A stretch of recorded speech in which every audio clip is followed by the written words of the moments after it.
नमस्कार। सत्यम शिवम सुंदरम जी के में आपका हार्दिक स्वागत है, अभिनंदन। भारतीय संविधान और राज्य व्यवस्था में आज हम पढ़ेंगे संसद के बारे में। भारतीय संसद, इंडियन पार्लियामेंट। आपको ये पता है कि संसद किसे कहते हैं, संसद के कितने अंग होते हैं, उन सभी के बारे में डिटेल से हम पढ़ेंगे। इसके अंतर्गत हम संसद क्या होती है, इसमें हम संसद के 3 अंग, उसके 2 सदन, लोकसभा, राज्यसभा। ठीक है, लोकसभा क्या होती है, लोकसभा के सदस्य, राज्यसभा के सदस्य, उनके शपथ, त्याग पत्र, कार्यकाल, सभी की जानकारी और संसद भवन से जुड़ी हुई कुछ इंपॉर्टेंट चीजों के बारे में अध्ययन करेंगे। अगर आपने मेरे चैनल को अभी तक सब्सक्राइब नहीं किया है तो चैनल को सब्सक्राइब कर ले और बेल आइकन को दबा दे ताकि आने वाले वीडियो की नोटिफिकेशन आपको मिलती रहे। आइए चर्चा करते हैं भारतीय संसद के बारे में। आप जो देख रहे हैं भवन, ये संसद भवन है। संसद भवन से जुड़ी कुछ इंपॉर्टेंट चीजें हैं जो एग्जाम में पूछी जाती हैं। सबसे पहले हम बात करें कि संसद जो भवन है, इस भवन का जो शिलान्यास है वो किसके द्वारा किया गया, यानी उद्घाटन अलग है, शिलान्यास अलग है। तो शिला पूजन करते हैं सबसे पहले, जब किसी भवन को तैयार करते हैं, उसकी नींव रखते हैं, तो उस समय इसका जो शिला पूजन है वो आपको पता है कब किया गया था? 12 फरवरी 1921 को ड्यूक ऑफ कैनोट के द्वारा किया गया था। अंग्रेजों के शासनकाल में था, अंग्रेज अधिकारी थे, अंग्रेजों के शासनकाल में ही बनकर के तैयार हुआ, उद्घाटन हुआ और अंग्रेजों ने ही संसद भवन का यूज है वो किया था। भारत की स्वतंत्रता के बाद भारतीयों ने इसका उपयोग करना शुरू किया था। अब इसको बनने में 6 वर्ष लगे थे और 6 दिन का समय लगा था। यानी हम अगर बात करें इसके संदर्भ में तो इसका जो उद्घाटन है संसद भवन का, उद्घाटन जो होगा, उद्घाटन कब होगा? उद्घाटन यानी आपको पता है कितने, 18 फरवरी और 1927 को क्या होगा इसका उद्घाटन। और उस उद्घाटन को किसने किया? तो उस समय के जो गवर्नर जनरल थे, गवर्नर जनरल लॉर्ड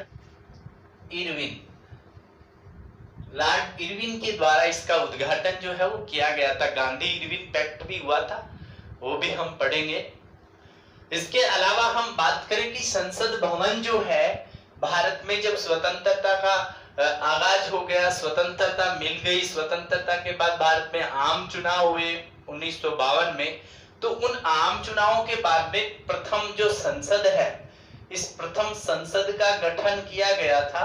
प्रथम संसद का जो गठन है भारत में, प्रथम संसद का जो गठन है ये कब किया गया था? तो आपको पता है संसद में आपको पता है राष्ट्रपति होता है और लोकसभा होती है और राज्यसभा, तीनों मिलकर के और संसद कहलाती है। ठीक है, तो लोकसभा, राज्यसभा और राष्ट्रपति, ये जो है तीनों मिलके संसद कहलाती है। तो प्रथम संसद का जो गठन बैठक जो है, बैठक कब हुई थी? तो इसकी बैठक हुई थी 3 अगस्त 1952 को। 3 अगस्त 1952 को इसकी क्या हुई थी? प्रथम बैठक है वो हुई थी। ये भी आपको ये थोड़ा सा ध्यान रखना। ये 3 अप्रैल 1952 को जब चुनाव हुए थे, उसके बाद में आप देखेंगे संसद का गठन है ये 3 अप्रैल 1952 को किया गया और इसकी प्रथम बैठक जो है ये 3 अगस्त 1952 को बुलाई गई थी, प्रथम बैठक। ये आपको ध्यान रखना है। उसके बाद में हम बात करते हैं संसद क्या होती है। तो संसद में 3 अंग होते हैं, एक तो होते हैं राष्ट्रपति, एक लोकसभा और एक राज्यसभा। अगर संसद के सदन पूछे जाते हैं तो आपको 2 सदन बताने हैं। एक सदन का नाम है लोकसभा, एक सदन का नाम है राज्यसभा। दोनों के संदर्भ में हम विस्तार पूर्वक पढ़ेंगे। सबसे पहले थोड़ा सा इनसे संसद से जुड़े आर्टिकल्स पढ़ लेते हैं। तो आर्टिकल 79, उसके बाद में 80, यानी ध्यान रखना इनके बारे में। आर्टिकल 81, 82, 83, 84, 85, 86, 87, 88। ये आर्टिकल हम एक साथ पढ़ेंगे। 89, 90, 91, 92, 93, 94, 95 और 96 ये हम अलग से पढ़ेंगे। उसके बाद में 97, 98 अलग पढ़ेंगे, 99 और 100 अलग पढ़ेंगे, और 101, 102, 103, 104 ये अलग पढ़ेंगे। इनको जब अलग पढ़ेंगे तब हमें इनको क्या है समझने में मदद मिलेगी। आइए क्या है इन आर्टिकल्स में पढ़ते हैं। आर्टिकल 79 में है संसद का गठन। संसद का गठन जो है वो किस अनुच्छेद के तहत है? 79 के तहत। उसके बाद में 80 जो है उसमें है राज्यसभा का, यानी राज्यसभा की संरचना या गठन भी हम कह सकते हैं। राज्यसभा है वो आर्टिकल 80 के तहत, और लोकसभा जो है ये आपको पता है 81 के तहत। उसके बाद में 82 जो है इसमें है प्रत्येक जो जनगणना है, प्रत्येक जनगणना के पश्चात इनका पुनः समायोजन होगा। प्रत्येक जनगणना के पश्चात पुनः समायोजन वो आर्टिकल किसमें है? आर्टिकल 82 में है। के सदनों की अवधि के बारे में, अवधि। इसके बाद में 84 और 102 याद रखना है। इसमें क्या है? 84 में इसमें है संसद के सदस्यों की अहर्ताएं,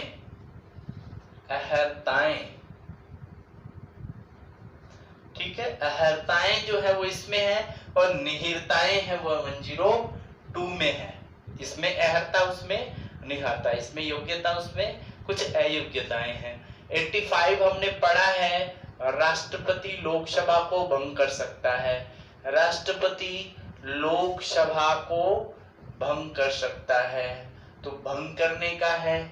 आर्टिकल 86 में हमने पढ़ा है कि संसद को संदेश भेज सकता है। इसके अलावा संसद में क्या कर सकता है? अभिभाषण दे सकता है। वो किस में है? आर्टिकल 86 में है। कौन? राष्ट्रपति। इनके अलावा 87 में है वो राष्ट्रपति का विशेष अभिभाषण है। विशेष अभिभाषण है वो किसके अंतर्गत है? वो 87 के अंतर्गत हमने पढ़ा था।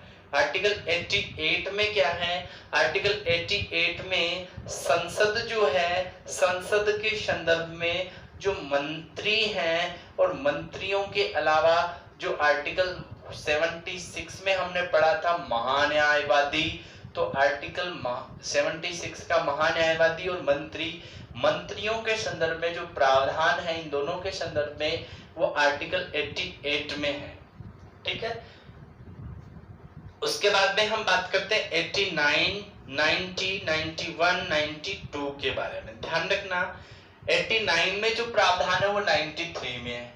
जो इसमें है वो इसमें है, जो इसमें है वो इसमें है, जो इसमें है वो इसमें है, परंतु इसमें राज्यसभा के संदर्भ में, इनमें बिल्कुल सेम लोकसभा के संदर्भ में। ध्यान रखना राज्यसभा के अध्यक्ष को क्या कहते हैं? सभापति, और उपाध्यक्ष को कहते हैं उपसभापति। तो लोकसभा के सभापति और उपसभापति का प्रावधान किस में है? 89 में है। वैसे ही लोकसभा का क्या होता है? अध्यक्ष, स्पीकर, लोकसभा अध्यक्ष, ठीक है, और लोकसभा का उपाध्यक्ष। तो अध्यक्ष और उपाध्यक्ष का प्रावधान है वो इसमें है। इसी प्रकार से 90 जो है आर्टिकल, उसमें क्या है कि सभापति का जो काम है, सभापति का काम कौन संभालेगा? सभापति का जो कृत्य हैं उनका निर्वहन कौन करेगा? उपसभापति करेगा। अगर सभापति नहीं है तो ऐसा उल्लेख किसमें है?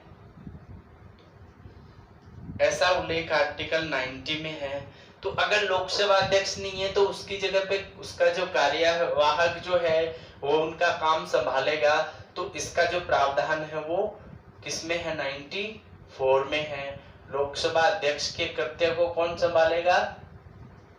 उपाध्यक्ष। ये किस में है? आर्टिकल 94 में है। उसके बाद 91 में क्या है? 91 में है कि सभापति और उपसभापति के पद की क्या है? रिक्तियां हैं। रिक्तियों के अलावा पद त्याग यानी त्याग पत्र है। इसके अलावा उनको हटाने से संबंधित जो प्रावधान है वो है। इसी प्रकार से लोकसभा अध्यक्ष को उनको पद की रिक्तियां हैं, ठीक है। इनके अलावा त्याग पत्र है, या फिर हम बात करें हटाने से संबंधित जो प्रावधान है वो इसमें है। कैसे हटाएंगे वो भी बात करेंगे। आर्टिकल 92 में है कि जब सभापति और उपसभापति को उनको हटाने का काम अगर चल रहा है, इसमें 96 में लोकसभा अध्यक्ष और उपाध्यक्ष को हटाने की प्रोसीजर अगर लोकसभा में चल रही है, तो यहाँ जो सभापति और उपसभापति आर्टिकल 92 के तहत क्या नहीं कर सकते? अपने पद पर नहीं रहते हैं, यानी अपने पीठासीन नहीं रहते हैं। ये आर्टिकल किस में है? 92 में। अगर लोकसभा अध्यक्ष उपाध्यक्ष के संदर्भ में ऐसा कोई चल रहा है हटाने का संबंध में प्रावधान, तो वो अपने पद पे यानी पीठासीन नहीं रह सकते आर्टिकल 96 के संदर्भ में।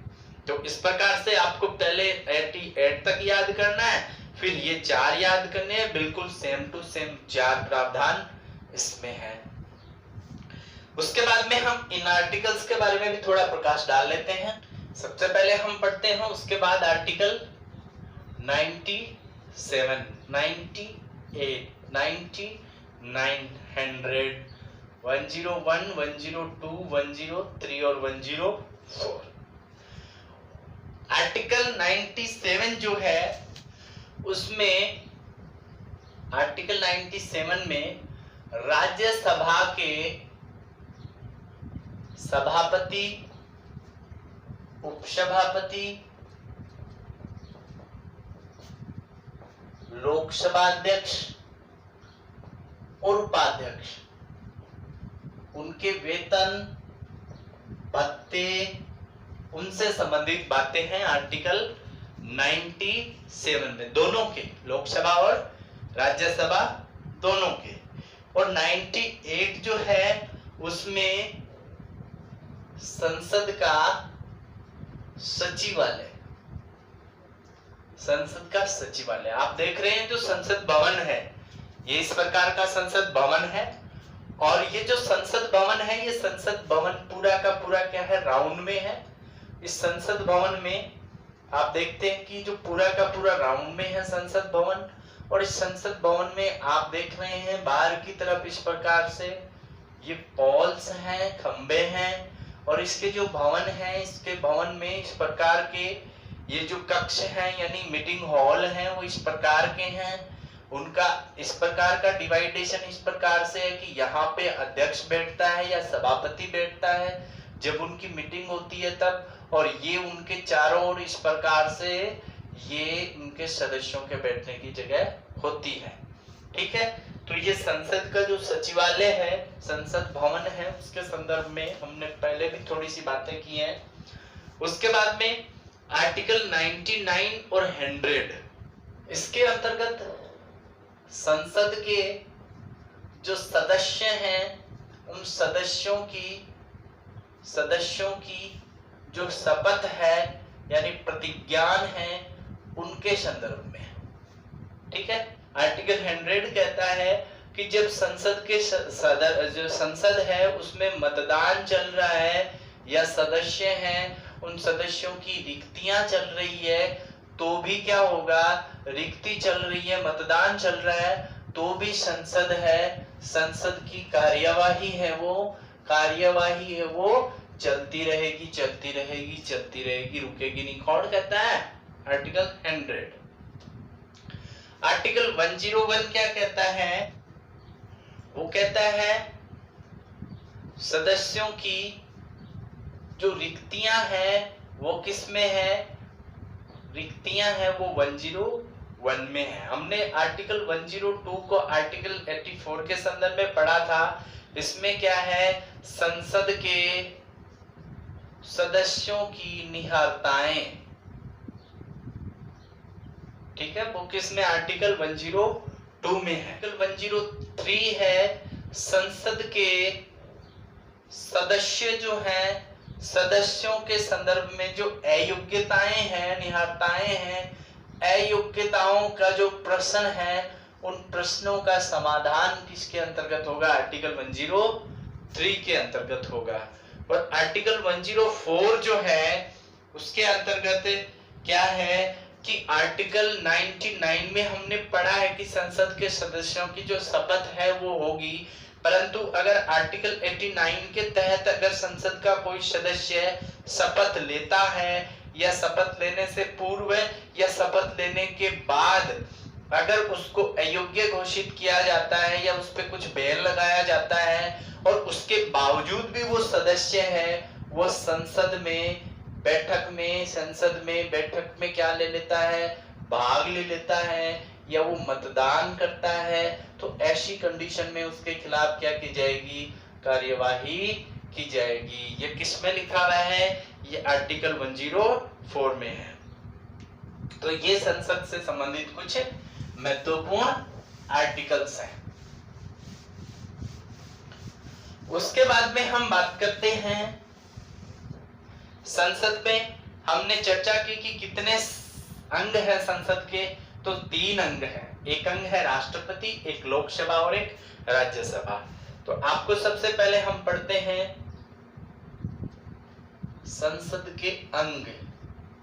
इसमें एक है राष्ट्रपति और दूसरा है राज्यसभा और तीसरा है लोकसभा। ध्यान देने की बात यह है कि संसद के अंग के रूप में राष्ट्रपति के बारे में बात करें हम लोग सबसे पहले, तो राष्ट्रपति है, उसके बिना संसद है वो एक अंग के अभाव में रहती है। आपको पता है तीसरा अंग है राष्ट्रपति, एक प्रमुख अंग है। तो आपको पता है कि राष्ट्रपति है, उसके बिना आर्टिकल जो हमने पढ़ा था इसमें कि आर्टिकल 85 के तहत लोकसभा को भंग भी कर सकता है राष्ट्रपति। इसके अलावा 79 में हमने पढ़ा है कि संसद जो है उसका गठन किया जाएगा और संसद के 3 अंग है, एक लोकसभा, राज्यसभा और एक राष्ट्रपति। संसद के किसी भी सदन में कोई विधेयक पारित होता है तो वो विधेयक जब तक कानून नहीं बनता, जब तक कि राष्ट्रपति के हस्ताक्षर नहीं होते हैं। इनके अलावा कुछ विधेयक ऐसे भी होते हैं जिन पे राष्ट्रपति की स्वीकृति या तो पहले मिल जाती है या पारित होने के बाद, राष्ट्रपति की स्वीकृति के बाद ही वो कानून बन पाते हैं। जब संसद का सत्र नहीं चल रहा होता है तो राष्ट्रपति क्या करता है, आर्टिकल 123 के तहत अध्यादेश जारी कर देता है, तो वो भी कानून बन जाता है। तो राष्ट्रपति की विधायी शक्तियां हैं वो ये साबित करती है कि एक अंग के रूप में राष्ट्रपति है, ये प्रमुख है। लोकसभा को भंग कर सकता है। हमने पढ़ा है आर्टिकल 87 के तहत, हमने पढ़ा है आर्टिकल 86 के तहत, हमने पढ़ा है कि राष्ट्रपति संसद में संदेश भेजता है 86 में। तो ये जो महत्वपूर्ण आर्टिकल्स हैं जिनके संदर्भ में आपको ध्यान रखना है कि किस प्रकार एक अंग के रूप में आर्टिकल 79 है, उसके बाद में आर्टिकल 85 है, 86 है, 87 है। तो अपन को इनके संदर्भ में विशेष ध्यान है वो रखना है। आर्टिकल 87 में भी हमने पढ़ा है कि संसद में किसी भी प्रकार से सदनों के संदर्भ में अभिभाषण प्रस्तुत करता है। प्रत्येक वर्ष की जो बैठक होती है उसमें प्रथम बैठक जो है यानी संसद के सत्र का आहूत करना राष्ट्रपति का काम होता है और सत्रावसान है वो भी राष्ट्रपति के तहत ही होता है। प्रथम लोकसभा गठन की प्रथम बैठक जो होती है उसका भी सत्र आहूत करना और अंतिम जो सत्र अवसान है वो भी राष्ट्रपति के द्वारा ही किया जाता है। तो ये राष्ट्रपति के संदर्भ में महत्वपूर्ण बातें हैं जो आपको याद रखनी है। ठीक है, इसी प्रकार से हम सबसे पहले हम इसके जो अंग हैं 3 अंग उनके बारे में हमने बात की है। तो इसमें एक राष्ट्रपति, एक लोकसभा और राज्यसभा। लोकसभा और राज्यसभा इसके 2 सदन हैं। इसमें हम सबसे पहले हम पढ़ते हैं राज्यसभा। राज्यसभा जो है ये क्या है राज्यसभा, तो राज्यसभा है ये राज्यों का प्रतिनिधि सदन है। राज्यों से मतलब केंद्र शासित प्रदेश भी है, राज्यों का प्रतिनिधि सदन भी है। इनके अलावा ये उच्च सदन है, इनके अलावा ये प्रथम सदन है, इनके अलावा ये अलोकप्रिय सदन है, इनके अलावा ये स्थायी सदन है। ये आपसे पूछे जाने वाले प्रश्न है, तो आपको ध्यान रखना है राज्यों का प्रतिनिधि सदन है ये राज्यसभा है। अब राज्यसभा तो है, लेकिन राज्यसभा का गठन कैसे करेंगे? तो राज्यसभा का जो प्रावधान है वो किस में है? तो इसका प्रावधान जो है वो आर्टिकल 79 में है। आर्टिकल 79 में ये कहा गया है कि राज्यसभा का गठन किया जाएगा, और राज्यसभा का जो गठन है ये प्रति 10 लाख की जनसंख्या पर एक सदस्य है वो चुना जाएगा। अब इसके सदस्य तो हैं ये चुने जाएंगे, लेकिन सदस्यों को चुनेगा कौन? तो इनके जो सदस्य हैं, इनके सदस्यों का जो चुनाव है, ये चुनाव कौन करेगा? तो ये जनता नहीं करेगी। जो जनता की नहीं करेगी, जिस राज्य का जो राज्यसभा जो सदस्य है उसके जो विधानसभाएं हैं, यानी विधानसभा के जो निर्वाचित सदस्य हैं, उन निर्वाचित सदस्यों के द्वारा किया जाएगा। यानी निर्वाचित सदस्य, जैसे मान लीजिए राजस्थान से राज्यसभा का सदस्य चुना जाना है, तो राजस्थान की विधानसभा के जो एमएलए हैं, वो एमएलए उनका भी मत निकलेगा, जिससे राष्ट्रपति के चुनाव में है। वैसे ही आनुपातिक प्रतिनिधित्व एकल संक्रमणीय मत प्रणाली जो है उसके तहत क्या किया जाएगा? उनका चुनाव है वो किया जाएगा। ये आपको विशेष ध्यान रखना है राष्ट्रपति के, इनके राज्यसभा के सदस्यों के संदर्भ में।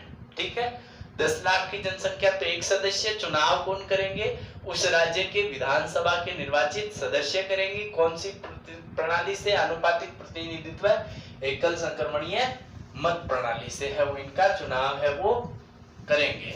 ठीक है, उसके बाद में दूसरी बात अगर हम लोग करें इसके संदर्भ में, प्रावधान है, ठीक है भाई चुन लिया जाएगा, लेकिन सदस्य चुने तो उनके लिए क्या होनी चाहिए? योग्यता भी तो होनी चाहिए। तो क्या योग्यता हो उनके लिए? तो उसमें उम्र का ध्यान रखना है आपको। 30 वर्ष की क्या होनी चाहिए? 30 वर्ष क्या होनी चाहिए? आयु उनकी होनी चाहिए। बाकी जो उनकी योग्यताएं हैं वो सबके लिए जो समान होती हैं वही हैं। बात का नागरिक हो, दिवालिया नहीं हो, पागल नहीं हो, लाभ के पद पे कार्यरत नहीं हो, ऐसी कुछ योग्यताएं हैं जो इसके संदर्भ में हैं। अब लोकसभा के सदस्यों की योग्यता के संदर्भ में हमें पता है कितने समय के लिए चुने जाएंगे?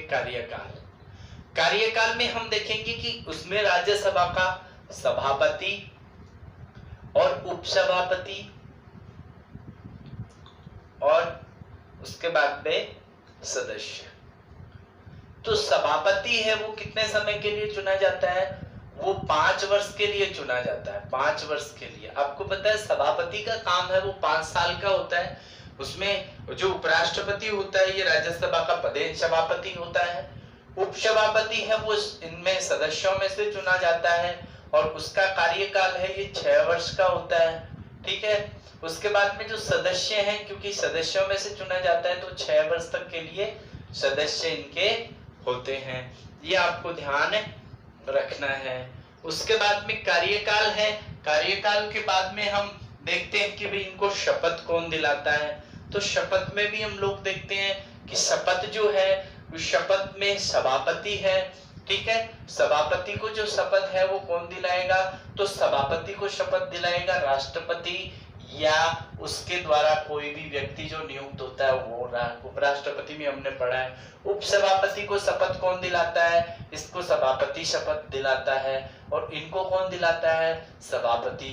सभापति कौन होता है? उपराष्ट्रपति। तो इनको शपथ कौन दिलाएगा? उपराष्ट्रपति दिलाएगा। किसको? उपसभापति को और सदस्यों को। शपथ है। शपथ के बाद में हम बात करेंगे इनके त्याग पत्र के बारे में। त्याग पत्र तो जो है लोकसभा का सभापति है वो सभापति किसको देगा त्याग पत्र? ये राष्ट्रपति को देगा। और जो उपसभापति है वो किसको देगा, वो सभापति को देगा। सभापति कौन होता है, उपराष्ट्रपति, यानी सभापति को देगा, उपराष्ट्रपति को देगा। और जो सदस्य हैं वो भी अपना त्याग पत्र किसको देंगे, सभापति को ही देंगे, यानी उपराष्ट्रपति को देंगे। ये भी आपको विशेष ध्यान रखना है, ठीक है। वेतन के संदर्भ में अगर हम लोग बात करें, वेतन के संदर्भ में बात करें तो इनके सांसदों का वेतन है वो 50,000 होता है। वेतन के संदर्भ में एक अलग से वीडियो मैं आपको बना दूंगा जिसमें सबके वेतन, हम उसमें इंपॉर्टेंट चीजें भी उसमें पढ़ेंगे। उसके बाद में इनको पद के हटाने के संदर्भ में है, तो पद पे हटाने के संदर्भ में यानी सभापति को पद से हटाया जा सकता है, वो हमने जब उपराष्ट्रपति पढ़ा था तब हमने इसके संदर्भ में चर्चा की थी, ठीक है। अब हम बात करते हैं और इम्पोर्टेंट जो चीजें हैं जो एग्जाम में पूछी जाती है वर्तमान के संदर्भ में। तो वर्तमान में जो राज्यसभा है, ठीक है, राज्यसभा, उस राज्यसभा का जो सभापति है, सभापति कौन है ये पूछ लिया जाता है। आपसे पूछ लिया जाता है उपसभापति कौन है, आपसे पूछ लिया जाता है कि सदन का नेता कौन है, आपसे पूछ लिया जाता है कि सदन का नेता प्रतिपक्ष कौन है, आपसे पूछ लिया जाता है कि सदन का महासचिव कौन है। तो ये इंपॉर्टेंट चीजें हैं जो एग्जाम में पूछी जाती हैं। आपको पता है सभापति जो है इसका वो है एम वेंकैया नायडू जो कि उपराष्ट्रपति हैं, ठीक है। उसके बाद में उपसभापति, तो उपसभापति कौन है, उपसभापति है हरिवंश नारायण। उसके बाद में सदन का नेता, तो सदन के नेता हैं अरुण जेटली। नेता प्रतिपक्ष हैं गुलाब नबी आजाद।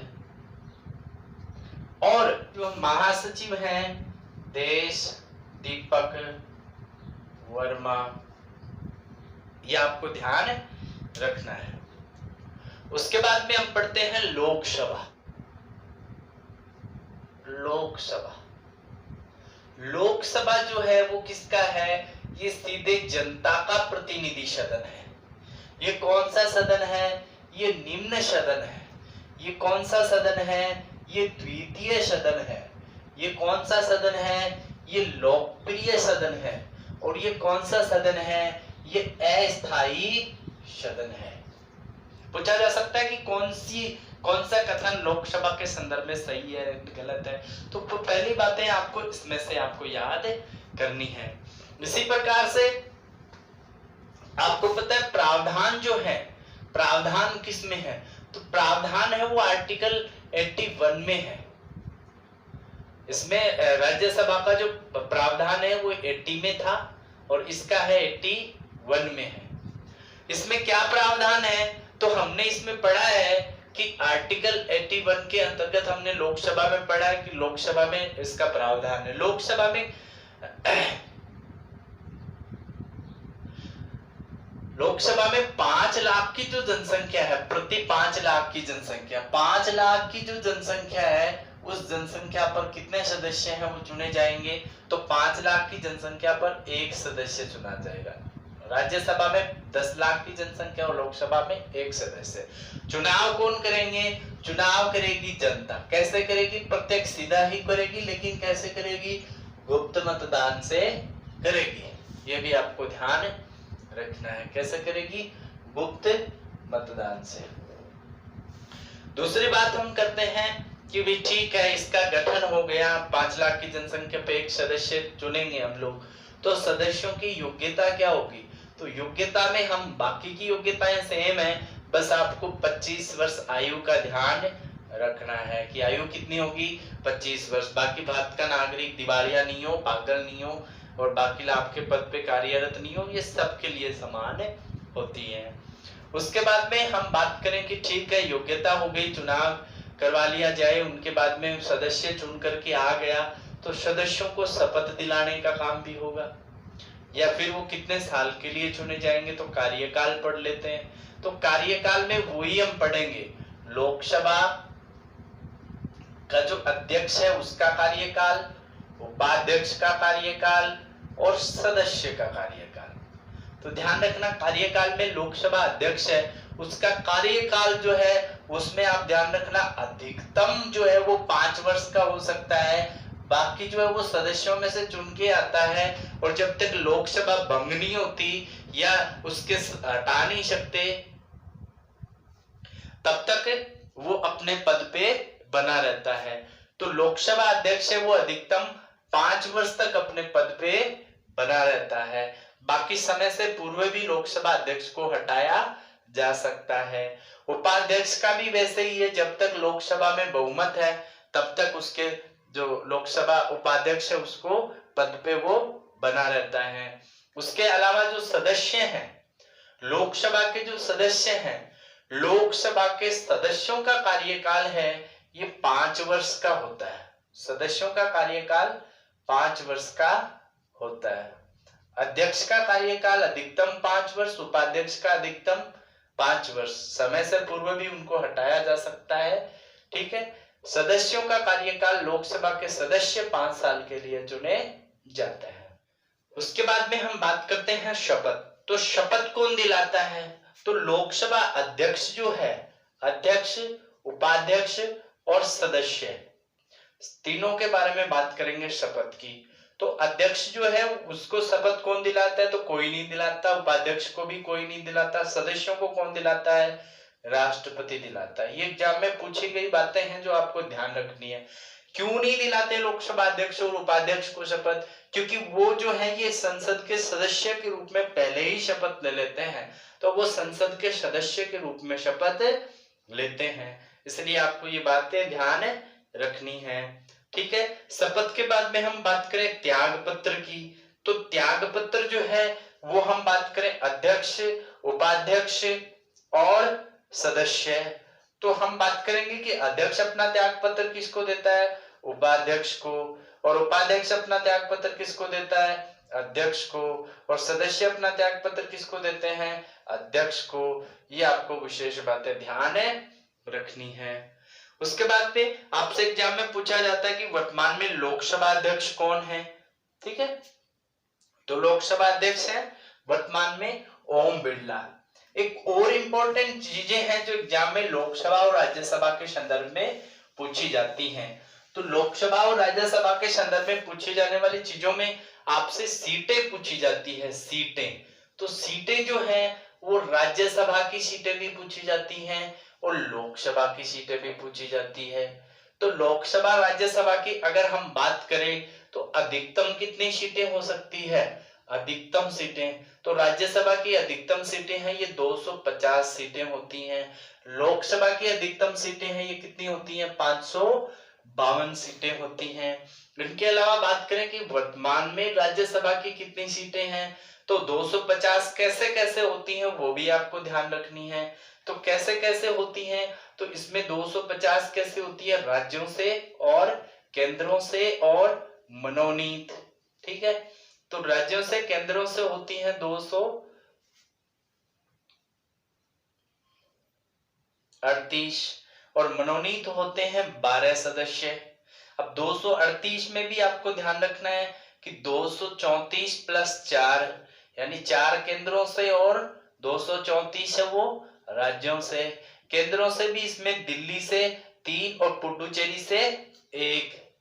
इसी प्रकार से 552 सदस्य लोकसभा में होते हैं। तो लोकसभा में 552 में से आपको विशेष ध्यान रखना है कि इसकी जो है 530 और प्लस में 20 और प्लस में 2 यानी 530 राज्यों से और 20 है वो केंद्र से और 2 सदस्य वो मनोनीत होते हैं। हमने पढ़ा है आर्टिकल 331 के तहत, ये हमने पढ़ा है आर्टिकल 81 के तहत।